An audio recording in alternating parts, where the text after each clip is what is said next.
I feel like this is really the only time we get a solid look into the mechanics of how politics work. We all know the truth. More connects us than separates us. But in times of crisis, the wise build bridges, while the foolish build barriers. You raise walls, I destroy them. Let's see who prevails. Just because something works doesn't mean that it cannot be improved.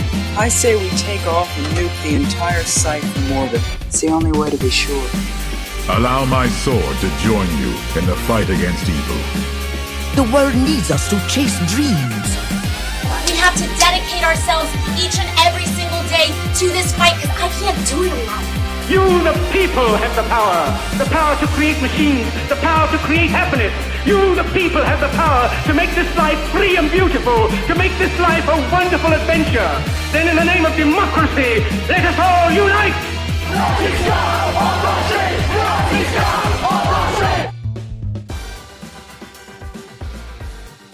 Welcome to the Skiffy and Fanty Show, Reading Rangers! In the Game of Thrones, you win or... Wait, that's not right. Jenna's gonna kill me.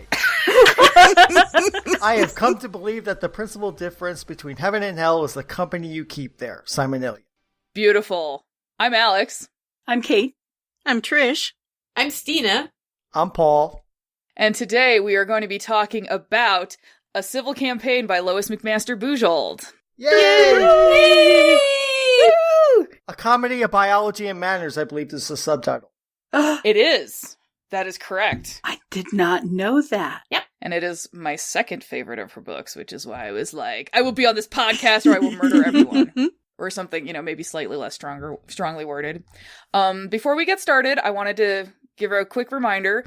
If you love what we do on this show, please consider becoming a Patreon supporter at patreon.com/skiffyandfanty or sending a one-time PayPal donation to skiffyandfanty@gmail.com and do all of the things, leaving a review on your favorite podcatcher. Every bit of support brings us one step closer to world domination, and if you're a Hugo voter this year, you better open your fucking ballot and vote for us. That's all I'm going to say about that. Yeah! Yeah!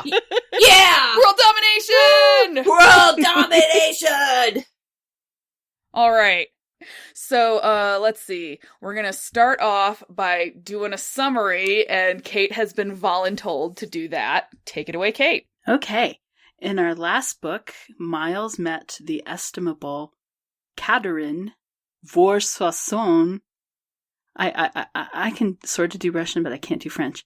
And they would neither of them really admit it, but they basically fell in love with each other. Last novel. This novel finds them both back on Barrayar. Ekaterine is living at her aunt and uncle's house and getting ready to start school to become a real live gardener, even though she's already an amazing one.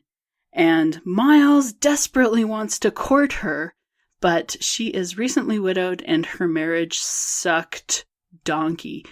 And so she's really not interested in getting married again. She's in a mourning period. Things are difficult. And Miles has started planning out his civil campaign to stealth court her. He decides his first move is going to be to hire her to design a garden for a vacant lot next door to Vorkosigan House, which she enthusiastically accepts. So everything's looking pretty good, but meanwhile, she's already got suitors showing up at her uncle's house. And the suitors are kind of uniformly ridiculously awful. We'll get back to them in a moment. But meanwhile, Mark has come home, and so has Kareen Kudelka. Brother Mark has been on beta, and so has Kareen for the last several novels. I was so excited to see him back. And he has stopped off and picked up an Escobaran research scientist who his specialty is organism design, breeding, and he has a variety of insects that he's created that is capable not only of eating pretty much any goddamn thing you feed them, but digests it, enzymes inside it convert the stuff into basically a wonderful non-dairy cream. But the bugs are ugly as hell. So that's where, but Mark is absolutely sure, and he's convinced Corinne, and his scientist, Enrique, is just absolutely, they're all about developing this as a new business on Barrayar, which is going to be formidable because who wants to eat bug vomit, even if the stuff is freaking delicious? So, meanwhile, the suitors for Yekaterin's hand start causing trouble. And it includes a lot of details from the last novel. They start trying to insinuate that Miles murdered Yekaterin's husband last novel to get a shot at her himself. And all of this starts coming to a head. There is a disastrous dinner party at which Miles's intentions are accidentally let known, and meanwhile, poor Corinne has also been backed into a corner of admitting things to her parents, who are also at the dinner, about her relationship with Mark that they weren't quite ready for, and everything blows up. So while it looked like it was just going to be a straightforward courtship and arrangement for the brothers to find their forever wives, we're already in trouble, and it's only, a third of the way through the novel? Meanwhile, in the background, Emperor Gregor is about to marry his beloved Lysa. And so, while all this is going on, the nuptial plans are in full swing. Lady Alice is in charge, and poor Ivan is her deputy, having to go around and do her bidding. But thank goodness, because poor Ivan basically stumbles on everything important, including the plots against Miles. But eventually, are we spoiling yet? Eventually, true love wins out. And so do the Butterbugs. There is one other plot thread that I will mention. Yes. That comes in with all of the plotting, where into the mix is also thrown some inheritance. Oh God, politicking. Yes, the coolest character in this book. You're right. Yeah, and basically, someone has gone off to Beta Colony and comes back a little different in order to try to gain a countship, and that's one of the plots too, and it's pretty amazing. And that is the best character in this book. Yeah, love everybody, but that was a blast. Oh, I don't know. I also really adore the other new character, the crazy socialite, who we find out may be a little more than just a degenerate. Oh, yes. Oh, Byerly Vorbruttier, yes. Yes, Byerly. Yeah. I'm quite fond of him.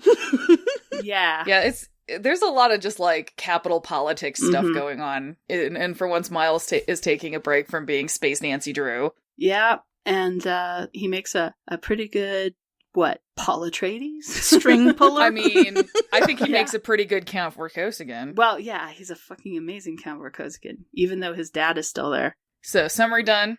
So let's talk about what our overall impressions were. Apparently we're going to start with the old readers and then do the new readers. So, Trish, why don't you start off with your impression of this book? Okay, well, this is my favorite, Vorkosiverse book. It's, okay, other books are great in their ways, but this is just the one that gives me the most squeeze, the most, heartwarming feelings, the most belly laughs and snickers, and I love all the interweaving elements of it and all the callbacks to things that happened in previous books that come back again, sometimes to bite you and sometimes to hug you. I just love this book. Excellent. What about you, Paul? Past me didn't appreciate this book enough is really the takeaway I can take from this. Past me thought back circa 2000, the younger, callower, stupider me thought this was like, oh, it's the romance one. Is this a kissing book? Is this a kissing? Oh my god, yeah. Past me's book tastes aren't as evolved as current me, so you have to forgive past me for thinking, well, I don't really see the point. Yay, Miles gets married. Let's move on. Can we have more Space Nancy Drew, or maybe go back to Space Battles or something, please? But current me found this book, especially with its idea, with the whole Lord Dono plot and seeing the intricacy of how you can take a basically a Georgette Heyer novel and put it in space and make it work, Courtney is much more impressed with what this book actually manages to do and how it pulls it off, and found some scenes very, very funny indeed. Like, say, the butter fight, I guess? The butter battle, which I had not remembered at all. It's like, oh, what? Are we having a slapstick butter fight? I didn't remember this at all. I mean, I remembered the bad dinner party. I remembered the Lord Darnell plot. I didn't remember we also had the part Setagandin count problem, which I now realize was actually seeding in stuff for a couple books down the line. But so there's lots of richness here that past me missed entirely that I was happy to rediscover this time. Yeah. And I mean, oh God, like the whole like bug butter battle. I mean, that just desperately cries for yakety sax to be playing in the background. Exactly. Like, yeah. Oh, I guess I'm the last old reader, so I get to go now, and then it'll be the time of the newbies. But this is my second favorite book of the series. My first is, of course, Memory, because I love Simon Ilian and all the changes that happen in this book. But this book, A Civil Campaign, is just, it's so funny. I mean, that's why I love it, is it's funny, and it's got, like, all this really good, chewy character development in it that you almost don't realize how much heavy lifting is being done under all of the humor. And I love that. I feel like this is really the only time we get a solid look into the mechanics of how politics work. Like, a lot of times, you kind of get this mentioned where, you know, Errol is like, oh, well, I've got to do this thing and get it past the Council of Counts and blah, blah, blah, blah, or, you know, Gregor needs something. But this, you actually get to see Miles do something and play politics and count votes, and it's way more exciting than it sounds to say that someone is counting votes, but it's very, like, it's one of the more dramatic scenes in the book, and Katrin gets to be super awesome, and, like, that's actually, when I go back and because I've got the audiobook of this, when I go back and re-listen to portions of it, that's my favorite part, is actually in the Council of Counts when the final vote is happening, and there are dramatic speeches, and you know, then a Katrin gets to basically tear off somebody's face and eat it, metaphorically speaking, and it's beautiful. It's fucking beautiful, and I love this book so much. Idiot Richards. And she just sits down and she's just like, twit. Yeah. Dusts off her hands. Like a lady. Let's see. How about our newbies? Stina, how about you go? Okay. I liked it. I enjoyed it. Didn't enjoy it as much as y'all did, apparently. It was fun. There were things that were fun about it that I really liked. I guess Katrin is just so, she hits me so close to home that all of the manipulations going on by the men just really irritated the holy shit out of me. So I guess I have a giant candy red button on that aspect of things, having been in a situation where no, she will date me, no, she will date me, and no one bothered to consult me on the issue. That one just hit me so close to home. I was still smarting from the last one, so I had a harder time looking at it as a comedy, I guess, and the butterbugs really grossed me out. I mean, that's fair. I think they're supposed to gross you out. Yeah, but they really grossed me out. But yeah, I mean, I like Miles. I like Miles a lot. So, I don't know. There are things that I really enjoyed about it, and then other things that I didn't so much. And I just have a hard time with poor Katrin. I just want to make everybody go away and let her deal with her grief and deal with the things that she needs to deal with. And the nice thing about Miles is that he understands that she needs to deal with her grief. And even though he does some stupid shit, he at least gets it, that she needs her space. It's just everybody else that I want to punch in the face repeatedly. I also just kind of feel like Miles's version of giving someone space is just like standing on the other side of the garden wall and being like, is it time yet? You space? How are you doing now? How you doing now? He's like texting every 5 minutes, like, how you doing? What's going on?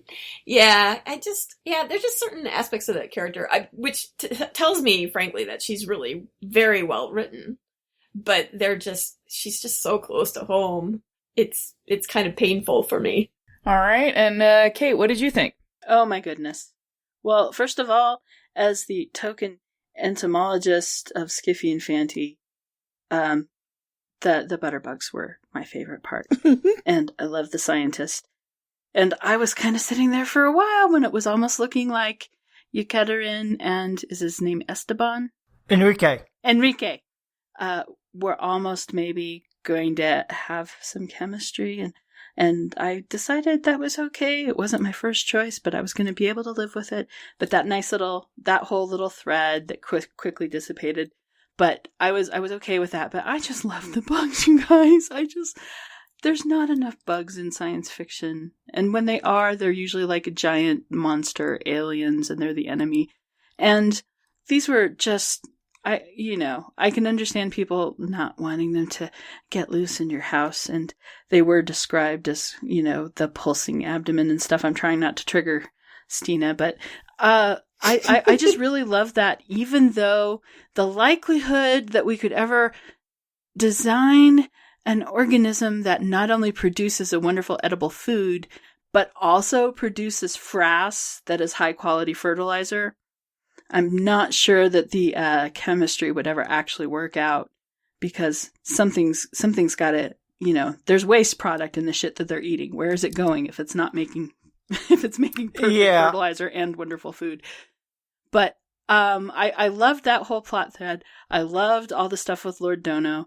I'm not a big romance fan, but when it's done well, I appreciate it, and this was done extraordinarily well. This is definitely my favorite Vorkosigan book that we've read so far. It might become one of my favorites overall, just because it ticks so many good boxes. I love politics. I love all the little subplots like Bai. I loved the story of the Setagandin Count. I loved Kareen's story, and Kareen is what I felt the most, just because everyone's already defined her and making decisions for her, and the way she almost felt trapped so many times. And I liked Martia becoming a character finally, instead of just one of the Kudelka girls. I liked so many little scenes. There was a great scene where Errol has a really great talk with Miles. I loved the scenes with Cordelia again. The couch. Yeah, the couch. The whole gambit with the ancient couch was just... Oh, that was like chef kiss. Oh, Cordelia at her finest. It was magnificent. Yeah, that was brilliant. I have to say, that was brilliant. Yeah, just so many good scenes, so many funny scenes. If only one of these books ever gets made into a movie, it needs to be this one. And I'm not just talking about the Bug Butter Battle, although, holy crap, the Bug Butter Battle. And even the complications of the romantic subplots were just genius. So, I am impressed as hell. Excellent. All right, now we're gonna start getting into specifics, so I guess if there's a spoiler wall to throw up, we're putting it up now. Sound the alerts. Blow ballast. Dive. It's a trap. Whatever. Oh, wrong show. Exterminate. All right. So, are there any specific things or major themes that anyone would like to talk about? Well, I'll start. I really do love the, not just the romance aspects, but the cultural, social interplay aspects. This is, of course, it's much more about Bariaran culture than some of the other books that we see, arguing about how to bring elements from the traditional emperor weddings and modernize them here. I loved how that was done, so as to be, not offending the older conservative traditionalist, but actually using the wedding to make them feel better about this whole marrying a Comaran, getting a Comaran empress thing, while modernizing it enough to not scare off the Comarans. That was one thing. Just the dinner party gone awry is a great old romance trope, and I read somewhere that Lois and somebody else actually made place cards and were switching them around a table to create the most opportunities for mayhem at that dinner party. Brilliant. And I just loved that. It was just orchestrated so beautifully. I mean, the dinner party is just that's another scene that I think would be amazing on film, because you can just imagine, things being intercut and the conversations and the slow dawning horror that is Miles's life. I mean, the thing that I love most in this book is, it has been well established throughout the series that Miles is the author of his own misfortunes 99.9% of the time. But, in this case, it's him basically just like setting himself on fire as he's trying to figure out how to be like Don Juan. And it's just so amazing. And the dinner party as the moment when he realizes that he is spontaneously combusting. I mean, the thing I love most about it is just like everything goes horrible. Ekaterin takes the tattered shreds of her dignity and is like, I'm leaving now. And then, of course, the Count and Countess take that one moment to drive up because the timing is everything. And Miles is like, hi, Mom and Dad, let me introduce, she's getting away! I mean, it's just a moment that I will never forget, and we've seen indications that Cordelia will never forget it either. So I want to talk briefly about a structural aspect of the book that I had not remembered and I found really interesting, especially because since I was re-listening to an audiobook, I didn't pick up the cues at first. I thought, well, wait a minute. So for all the novels up until Comar, we've basically been sitting generally in one point of view. Shantaran, I think we had two. I think we had Cordelia and Errol.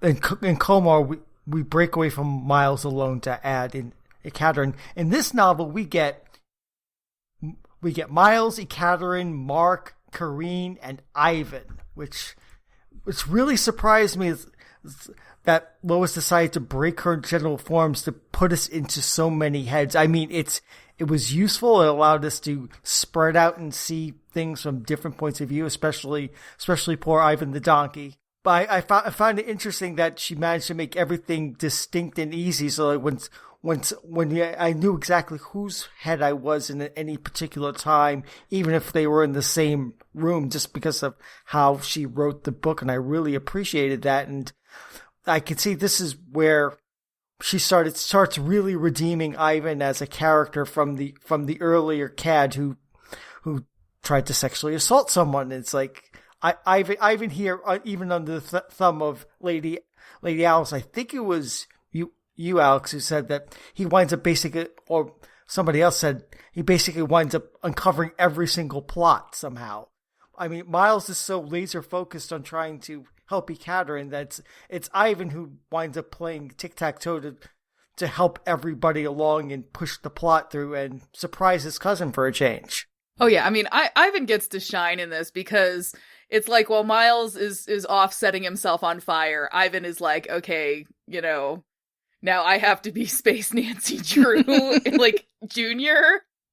Because, yeah, you're right. He figures out all of the stuff going on with the people attacking Lord Dono. He does, that's like his main thing. And he's the one that orchestrates basically the triumphant end, which, Miles had been doing his vote counting and he was like, I think we're short. And then Ivan was like, I got this.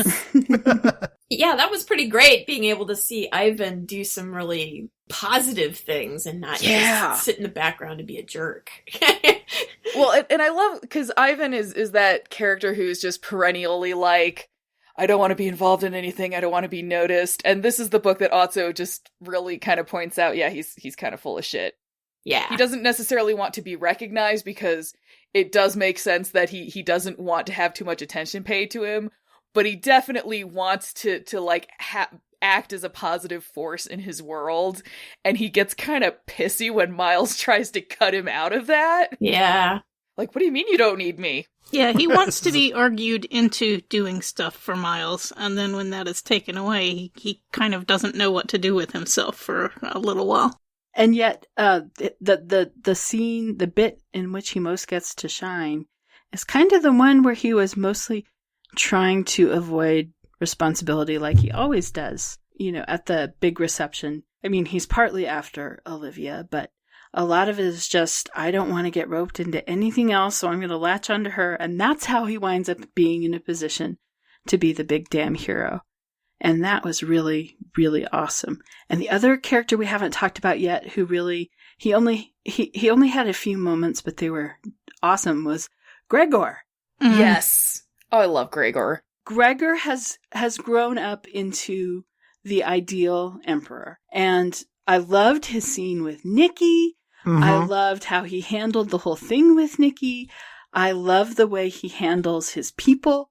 I love how he code switches. He's way better at it than Miles, as far as between, being with his buddies and being the emperor. And so I really, I stan Gregor now more than ever before.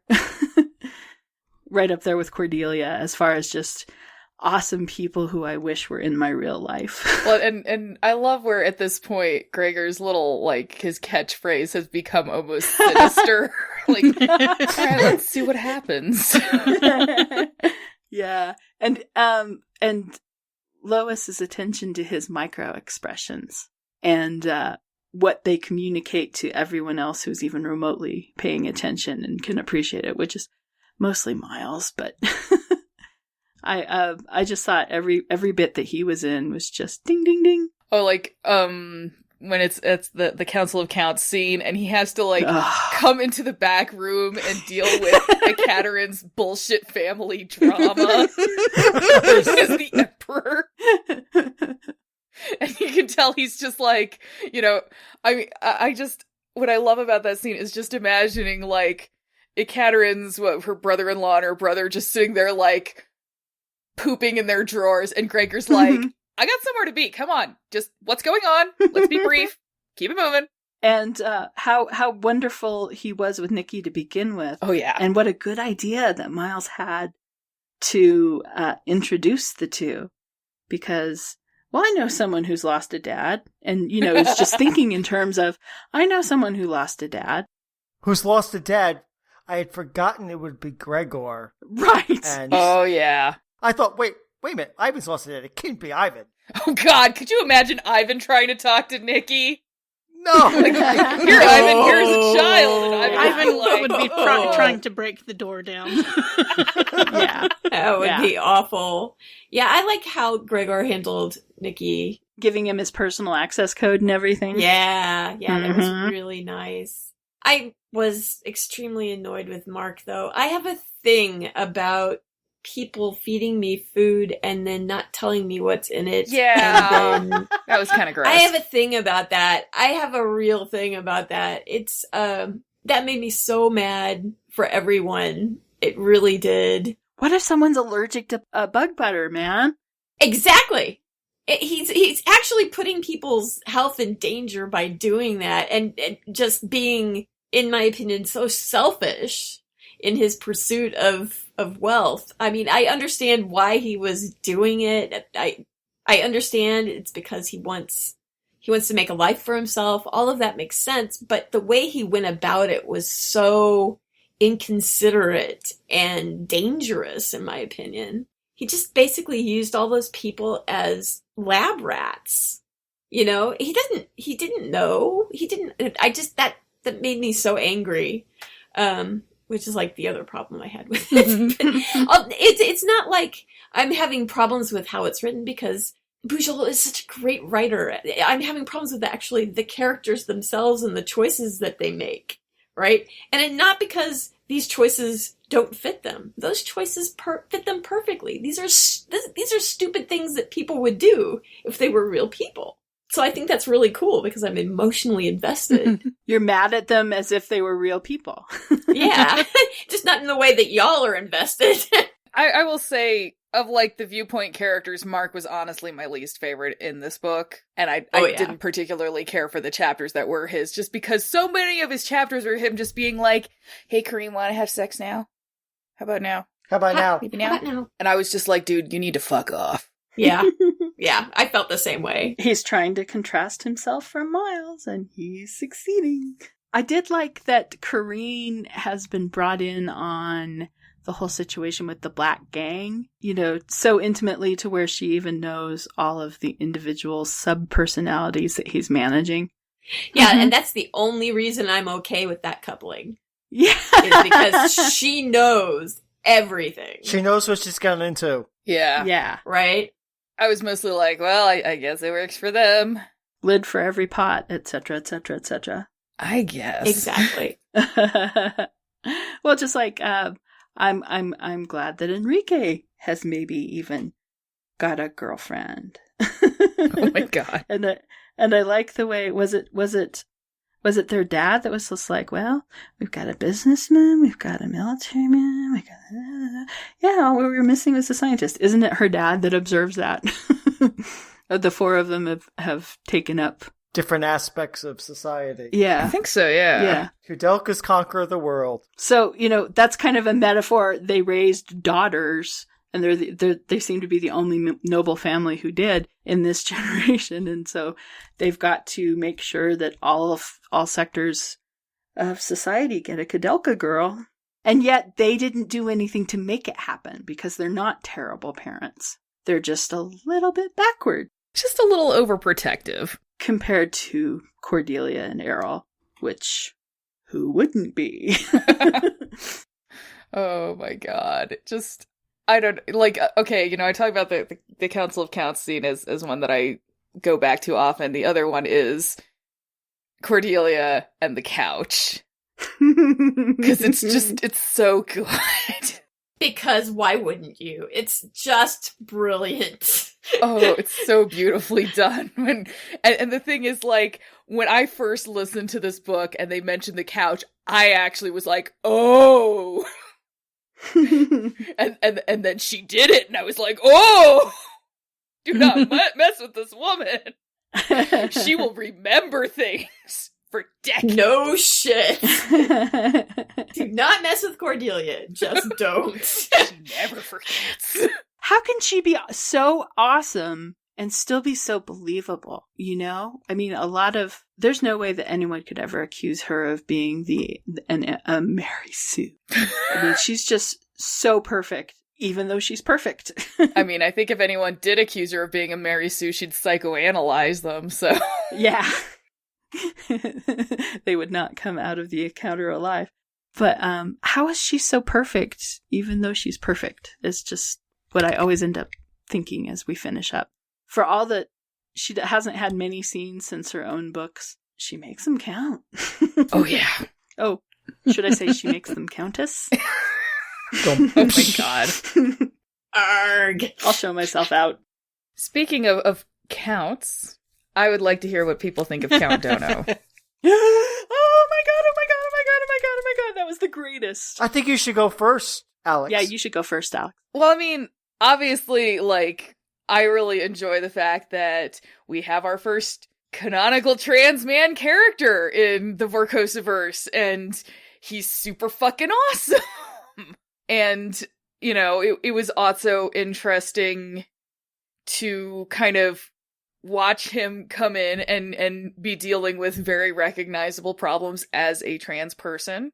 I mean, the one part where I'm still a little like, is, since we never get to be in Dono's head, I feel like the book always kind of leaves it as a question about, like, you know, is this something that Dono wanted because it's really part of his identity? You know, is it something where it sprang into his mind because obviously this has never really been an option on Barrayar, and then he was like, I have a wild idea, and then he went to Beta Colony and he was like, holy shit, where's this been all my life? Or is it something that was just kind of like a political move? I tend to think it's more like the former two choices, but that's the one part where I'm like, I wish we'd had a little time with Dono in Dono's head. I can see that. Well, we get a little discussion of that because when Dono talks to Gregor and Gregor hours at Ivan, and he said, well, if this fails, would you go back to being Donna? And Dono says, no, I've had enough of that. So that kind of like the tag to me is like saying, nope, okay, this is changed not just for realpolitik reasons to take the countship. This is who this person is. Okay. True. And we can go along. Yeah, and I could buy this having started out as an end run around the patriarchy and then ending up being, you know, this feels more like me. I agree with Alex. I would love to have had some internalization of this. But on the other hand, it also kind of works that we're kept at arm's length. Maybe it will become our business somewhere down the line, but we really just met this person. And so what right have we to be creeping around his deepest soul? Yeah. You know? And everyone on Barrayar is asking this very question, you know? And it could be like the idea would have never even occurred to him if he hadn't already been like, you know, somewhere in his mind thinking about things like that. Who knows? I mean, he is such an interesting character. Yes. Yeah, it struck me as a little bit like Orlando. Yeah. You know? Yes! Oh, there's a good example. Yeah. Thank you, Skin. Perfect. It really hit me that way. Like, one morning she woke up and went, I think I'm going to be male now because it's time to be male. And then she was male and he liked being male and decided, I'm just going to stay male. That's just how it played in my head for some reason. No, I think that's valid. And also, like, Dono's just got such a good sense of humor about everything. He certainly handles Ivan. No shit. I loved Dono learning to manspread. Yeah, if Dono was just angry all the time about, you know, the patriarchy and stuff, it wouldn't be nearly as fun, but he has a wicked sense of humor. And it's also fun to watch him, you know, being coached a little bit by his armsman, Zabo, and, you know, slipping up a bit here and there, and, you know, sometimes deliberately, slipping back over a little bit, like when he, covered his face with the flowers that Ivan gave him, and, you know, flirted with him with his eyes to freak him out. Yeah, well, he's so good at knowing how to mess with people because I think he's got such a good view with, you know, how horrifically homophobic Barrayaran men are. Oh, yeah. And he's like, I know that I make you uncomfortable, and that's part of my plan. Oh, yeah. Apparently half the nobility have had an intimate encounter with his former self. And so he's going to get to play that game over and over and over again. I bet he never gets bored with it. And the next 50 years on the Council of Counts is just going to be past the popcorn awesome. I love it. Every time some harumphing old fart comes up, is like, well, women, and look down and make eye contact with Dono. And so it might have been more interesting to have a figure like Dono before, like, uterine replicators were accepted. But it's nice that that's not necessary.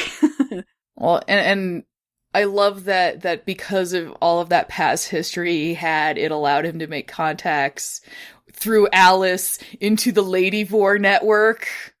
And he was smart enough to do it. The only other character I think who would even think of that is maybe Miles, but it would take him like 2 books. Well, I mean, it's basically the only people throughout the whole, like, all of these books that have understood how absolutely powerful Lady Alice is are like Dono, Miles, and Simon Illian. Yeah. Yes. I love Lady Alice. And we know that Miles understands what Lady Alice can do because, remember, in Memory, he was the one being like, dude, Yes. you're being rude to Lady Alice. Are you fucking stupid? Are you suicidal? What the hell? Yeah. Like, she might not have a vote. She doesn't need a vote.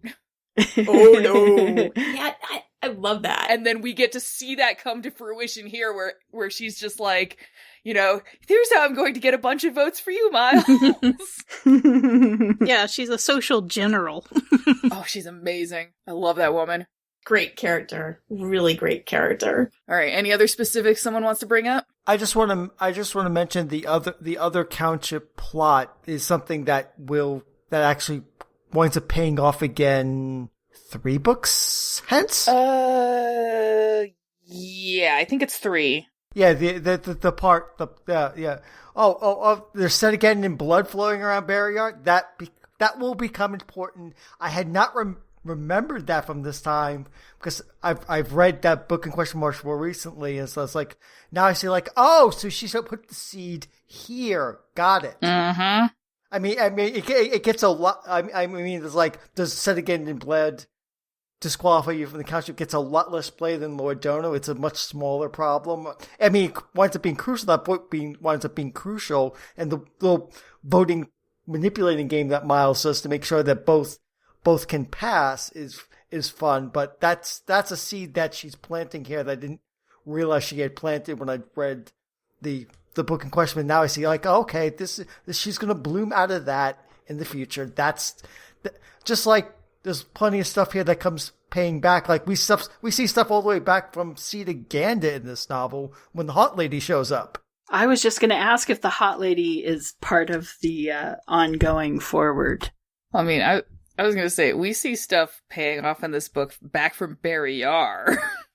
Because we got the couch. Yes. I mean, in some ways, I think this could have been a way for her to end the series. She could have ended the series here with the wedding and decide, okay, I'm done. But I mean, we get more books afterwards. But I could see she pulled a lot of stuff here from the past and decided to pay it off.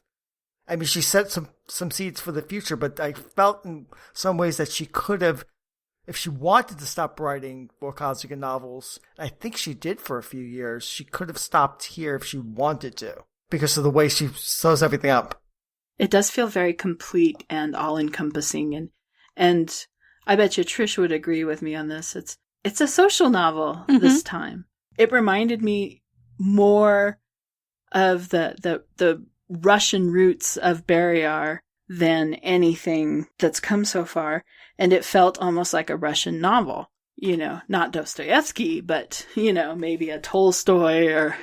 I was going to say, it doesn't feel that Russian. Not everyone is miserable. No, not all Russian novels are miserable, but...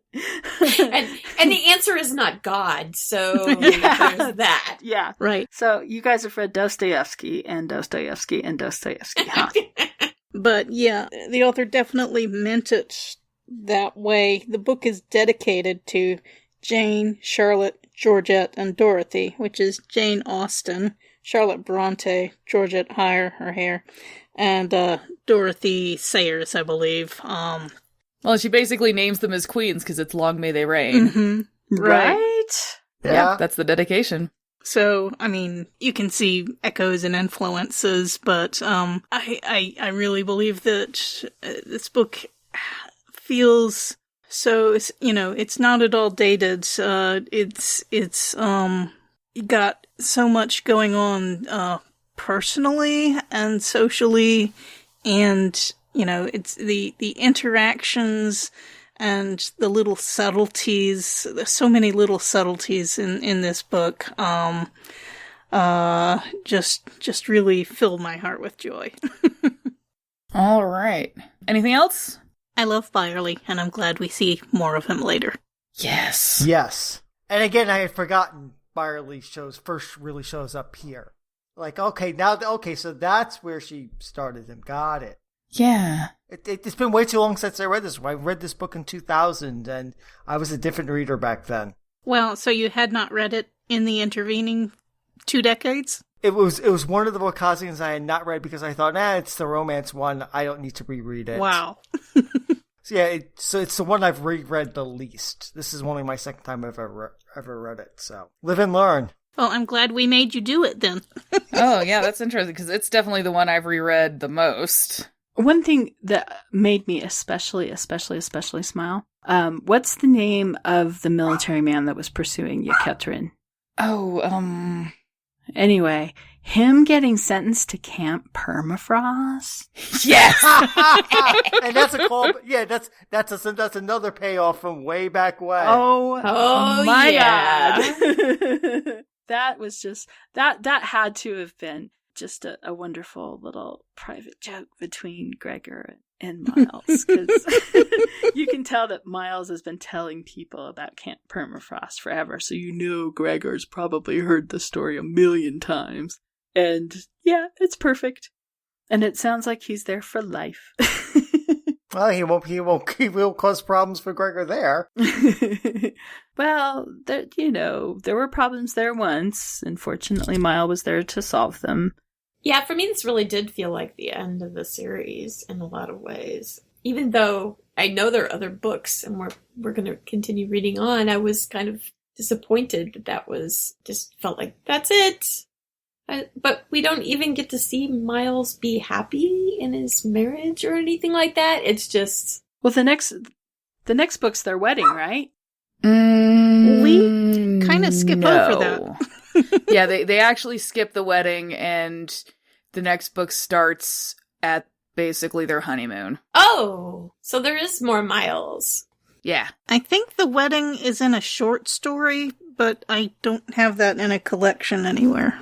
Is it in Winter? It's in Winter Fair Gifts. Yeah, it's Winter Fair Gifts. Yeah, because I have the omnibus Miles in Love, and I think Winter Fair Gifts is... So that's not the next novel, that's just a novella. Yeah, the next novel is Diplomatic Immunity, but if we want to try to do Winter Fair Gifts, I think we should. If nothing else, that book's really cool because you get to see Tara again.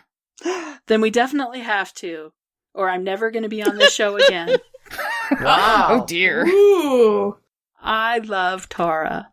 Because I think out of like the short stories and novellas, Winter Fair Gifts is the only one that kind of like intercedes in these until we get to like oh god, what's the one that just came out? The Flowers of Vashnoy. Yeah, The Flowers of Vashnoy. But that one, I'm not sure where that one falls. I just finished reading it and wiggly hand gesture. I mean, it's definitely, I want to say it's got to be after like Diplomatic Immunity is when The Flowers of Vashnoy is. But I don't know if it's like before or after Cryoburn? Cryoburn, thank you. I always forget Cryoburn because I just kind of don't give a shit about that novel. Spoilers. Spoilers. Anyway, so are there any questions from the new readers to the old readers that we can try to answer without spoiling everything? I don't trust you anymore.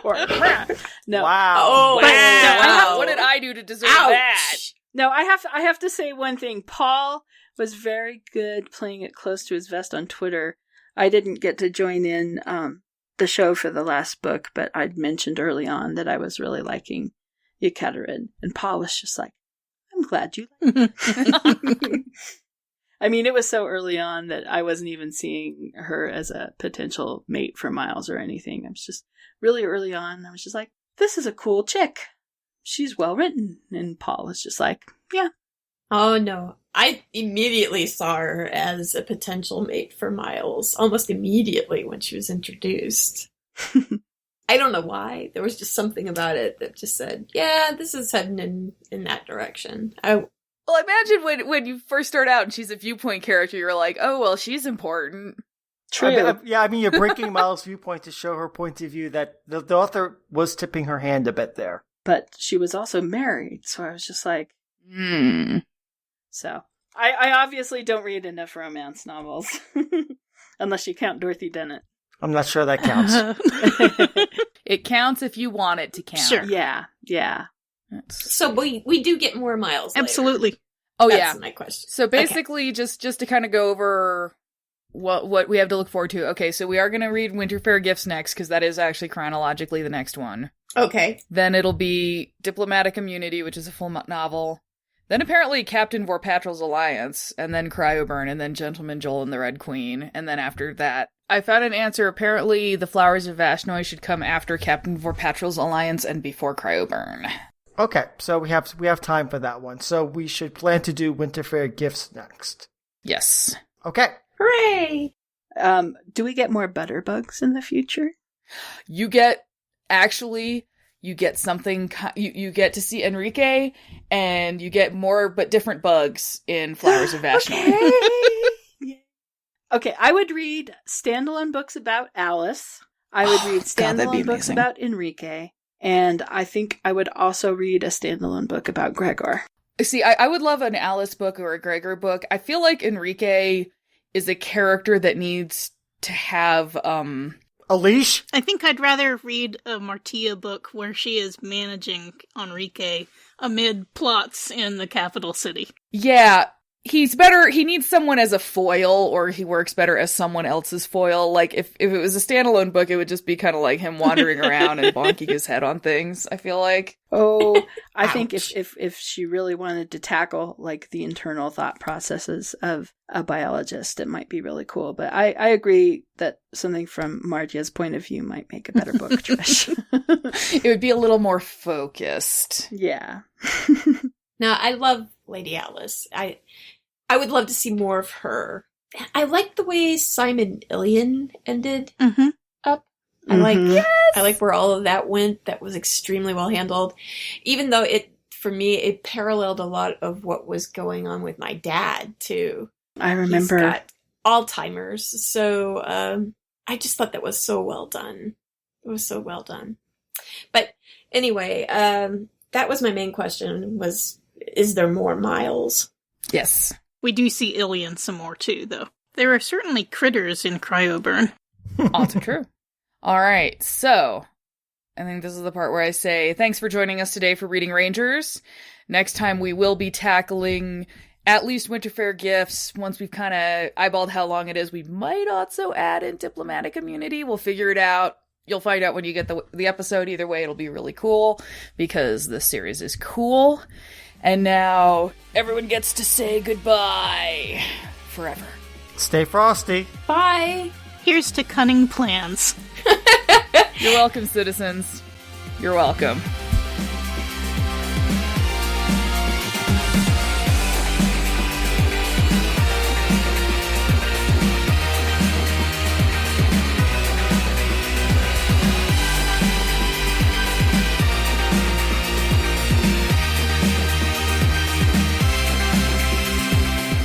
If you would like to support this show, you can go to patreon.com/SkiffyandFanty or find us on Twitter @SkiffyandFanty, our webpage SkiffyandFanty.com, or you can even send us an email at SkiffyandFanty@gmail.com.